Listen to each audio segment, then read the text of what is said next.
আপনারা এটি আইপিএমআইএসটি Google Chrome বা গুগল ব্রাউজার থেকে আপনারা লগ ইন করে নিতে পারেন।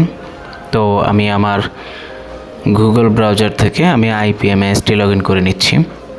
তো আপনারাও এভাবে আইপিএমআইএসটি গুগল ব্রাউজার থেকে লগ ইন করে নেবেন। তো আমি গুগল ব্রাউজারে ক্লিক করলাম। ক্লিক করার পরে আমি লিখছি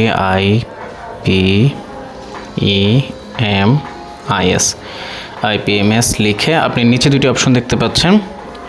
একটি হচ্ছে আইপিএমএস ডিপিই গভ বিডি, আবার আইপিএমআইএস।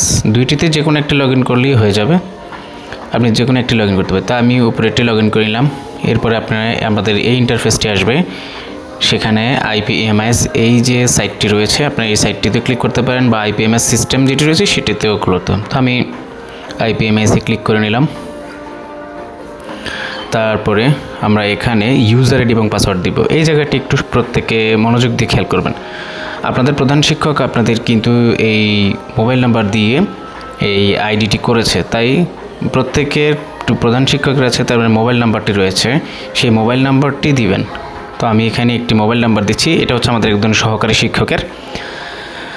তো তার মোবাইল নাম্বারটা বসে 01798570886 এবং মনে রাখবেন প্রত্যেকের র্যান্ডম পাসওয়ার্ড হচ্ছে 6টা শূন্য।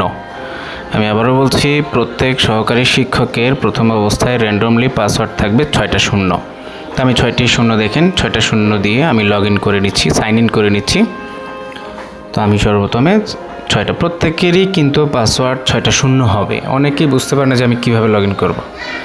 তো দেখেন সাইন ইন হয়ে গেছে। আমার ওই সহকারী শিক্ষকের কিন্তু ইন্টারফেসটি চলে এসেছে, ফুয়াদ আহমেদ। এখন আমি ওনার এই পাসওয়ার্ডটি কিন্তু প্রথমবার লগ ইনের পরে কিন্তু চেঞ্জ করে ফেলতে হবে।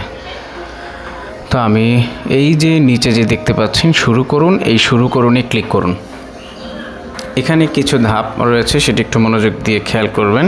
এখানে বলাই হচ্ছে যে আপনাদের যে র্যান্ডম পাসওয়ার্ডটি ছিল সেটি পরিবর্তন করতে হবে। ঠিক আছে, তো পাসওয়ার্ডের ক্রাইটেরিয়াগুলো কিন্তু দেওয়া রয়েছে। এখানে কেবল ইংরেজি হাতের অক্ষর হতে হবে, বাংলা হবে না। কমপক্ষে 6টি অক্ষর দীর্ঘ হতে হবে বা তার বেশি। কমপক্ষে একটি বড় হাতের অক্ষর হতে হবে, কমপক্ষে একটি ছোট হাতের অক্ষর, কমপক্ষে একটি সংখ্যা অক্ষর হতে হবে, কমপক্ষে একটি বিশেষ অক্ষর যেমন ডলার চিহ্ন, অ্যাট চিহ্ন, ডট চিহ্ন, মাইনাস চিহ্ন, প্লাস চিহ্ন, যেরকম দেয় একটি বিশেষ অক্ষর দিতে হবে। তো চলুন আমরা সেভাবে একটি আমাদের পাসওয়ার্ডটি তৈরি করে নিচ্ছি। তো পাসওয়ার্ডটি যেহেতু সিকিউরিটি, তাই আমি এই জায়গাটি ব্লার করে নিচ্ছি।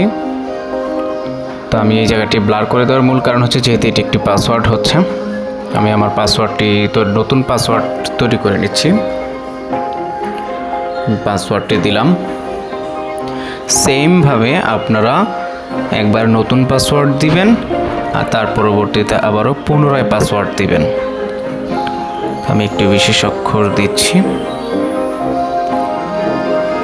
আমি এখানে একটি অ্যাট চিহ্ন দিয়েছি। সেম পাসওয়ার্ড যেটি রয়েছে সেটি আবারও পাসওয়ার্ড নিশ্চিত করুন নিচের ঘরে, সেম একই ঘরে আপনারা এই পাসওয়ার্ডটি আবারও বসাবেন। যে পাসওয়ার্ডটি দিয়েছেন এখন সেই পাসওয়ার্ডটি সেম এই ঘরে আবারও বসাবেন। তো আমি আবারও বসিয়ে নিচ্ছি। ভিডিওটি একটু বড় হতে পারে, তবে ধৈর্য সহকারে দেখার জন্য অনুরোধ করা যাচ্ছে। আমার পাসওয়ার্ড দেওয়া শেষ। আমি এখন সাইন ইনে চালিয়ে যান ক্লিক করি।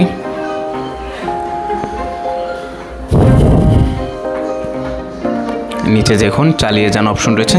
আমার পাসওয়ার্ডটি তৈরি করা হয়ে গিয়েছে। আচ্ছা, এবার আমাদের দ্বিতীয় ধাপের মধ্যে 2 নং ধাপ যেটি রয়েছে সেখানে কিছু নিরাপত্তা প্রশ্ন থাকতে পারে। এখানে নিরাপত্তা প্রশ্ন 1 সেটিতে আমি লিখে দিলাম। আপনার এখান থেকে যেটি ইচ্ছা এরকম একটি প্রশ্ন চুজ করে আবার সেই প্রশ্নের উত্তরগুলো কিন্তু লিখতে হবে। তো আমি এখানে দিলাম, যেহেতু আমি একজন যে কোনো একজন প্রথম বন্ধুর নাম দিয়ে দিলাম। যেহেতু প্রথম বন্ধুর নাম ফুহাদ, তার পরবর্তীতে আমার দ্বিতীয় প্রশ্ন কি দেয়া যায়। আপনারা এখানে যে কোনো একটি প্রশ্ন দিতে পারেন। আমি পোষা প্রাণী দিলাম। বিড়াল। আবার একটি কথা রয়েছে, এখানে আপনারা চাইলে কিন্তু বাংলায়ও দিতে পারেন, আবার ইংরেজিতেও দিতে পারেন, কোনো সমস্যা নেই। এর পরবর্তীতে আরেকটি প্রশ্ন রয়েছে, আমি কি দিতে পারি?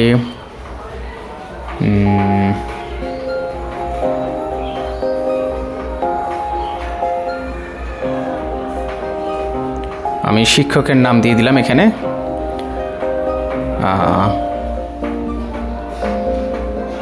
অবিরাম।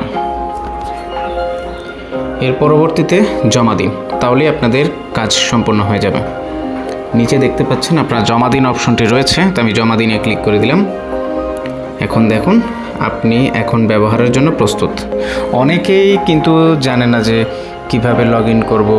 আমরা প্রধান শিক্ষকের আইডি দিয়ে করতেছি, আসলে আপনাদের নিজেদের প্রত্যেকের কিন্তু ইউজার আইডি পাসওয়ার্ড রয়েছে। আচ্ছা, তো এখন আমরা এখানে সাইন ইনে ক্লিক করব।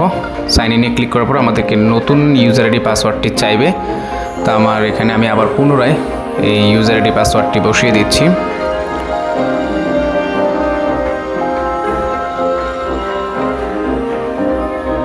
ইউজার আইডি পাসওয়ার্ডটা আমি বসিয়ে দিলাম। বসিয়ে দেওয়ার পরে আমি এই দেখুন নিচে আপনারা সাইন ইন করবেন। নিচে আপনারা সাইন ইন করার সাথে সাথে আপনাদের সহকারী শিক্ষকের প্রোফাইলটি চলে আসবে।